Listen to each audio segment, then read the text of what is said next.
Christine, I really can't imagine. Can you explain what it was like to go into this ICU during a pandemic? Brenda, I know you've heard it, I've heard it, so many of us have heard it from nurses and doctors, but to be there firsthand, seeing what their lives are like on a day-to-day basis was something entirely different. And I think personally, what struck me was the age range. I mean, one nurse said maybe they had one 70-year-old in that medical ICU at OHSU, but everyone else in their 20s, 30s, 40s, and 50s. And I just remember standing outside of one patient's room. She must have been in her early 20s. She was definitely younger than me. She had brightly colored stuffed animals in her room. Presumably her family or friends put that there.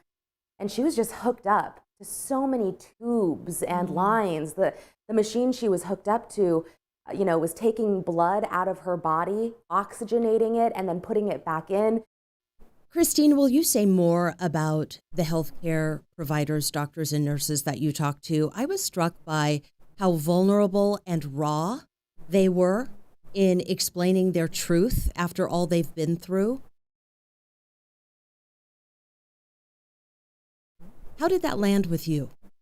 Well, it was real, and raw, like you said. I mean, sitting there with these ICU nurses, and these are people that we don't often hear get emotional, right? Like they're there, they're doing their jobs. But for a couple of them, they kind of got teary-eyed. One, during one of the interviews, broke down. It was as if they were just holding it all in and just kind of talking to us about it. But then at the end, just released everything.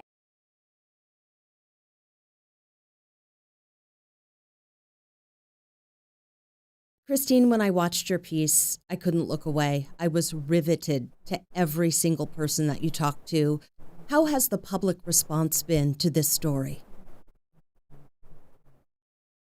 Brenda, I would say the vast majority of responses have been overwhelmingly positive. I've received so many messages, especially via social media, from the general public, people who were just like, thank you so much for doing this and sharing their stories because they're important. Then you've got healthcare workers who have messaged me, and those have been so touching to read because they are like, finally, people get to see what it's like for us day in and day out. This is our reality. Will you leave us with a final word? I'd say the final word and the wrap up from doctors and nurses, each one I spoke to at OHSU, they say, get vaccinated.